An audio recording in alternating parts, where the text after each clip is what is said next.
Oi, tudo bem com vocês? Eu sou a Mariane Calil, sou advogada do Nunes e Savaia e hoje, a convite do Foco Fiscal, estou aqui para falar um pouco sobre o ônus da prova no processo do trabalho e o novo Código de Processo Civil. Como se sabe, o ônus da prova é incumbência destinada a uma das partes para a comprovação de suas alegações, seja por meio de prova documental, testemunhal ou até mesmo prova pericial. Quanto ao ônus da prova, a CLT trata sobre o tema de forma bastante simples. De acordo com o artigo 818, a prova das alegações incumbe a parte que as fizer, o que significa que, em regra, o ônus da prova incumbe ao autor da demanda trabalhista quanto às alegações da petição inicial e ao réu em relação às matérias contidas na defesa.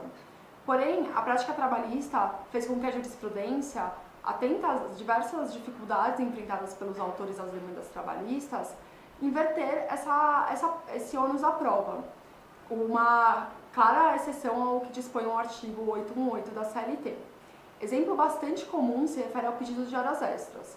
Nesse caso, se o estabelecimento tiver mais de 10 empregados, a reclamada trai para si o ônus de comprovar a inexistência da jornada extraordinária de trabalho. Contudo, o novo Código de Processo Civil, sobre o ônus da prova, trouxe algumas alterações. A primeira é a possibilidade de juiz atribuir ao ônus da prova de forma diversa do que determina a lei, desde que o faça por meio de decisão fundamentada. A segunda é a possibilidade de as partes convencionarem sobre o ônus da prova, salvo nos casos que tratar de direito indisponível ou quando a produção da prova for excessivamente difícil para uma das partes.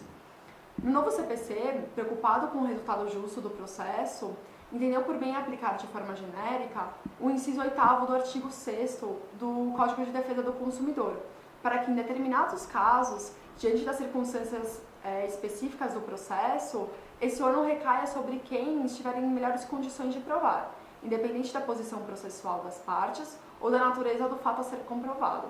No processo do trabalho, esse entendimento já era constantemente aplicado, à medida em que, na relação processual, o empregado, na maioria dos casos, está em condições desfavoráveis quanto à produção da prova se comparado com seu empregador. Em observância ao princípio da aptidão das provas, o ônus deverá ser distribuído entre as partes.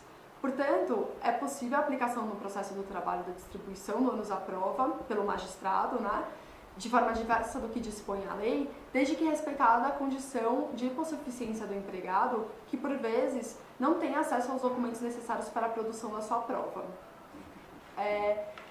Quanto à possibilidade de prévia convenção do ônus da prova pelas partes, acreditamos que tal instituto é inaplicável ao processo do trabalho, na medida em que qualquer acordo prévio realizado em prejuízo da parte autora poderá ser considerado ou declarado nulo, frente também à presumível condição de hipossuficiência do empregado.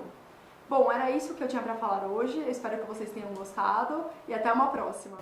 De acordo com o novo CPC, a instauração da desconsideração da personalidade jurídica ocorrerá a pedido do Ministério Público ou da própria parte, inclusive na petição inicial.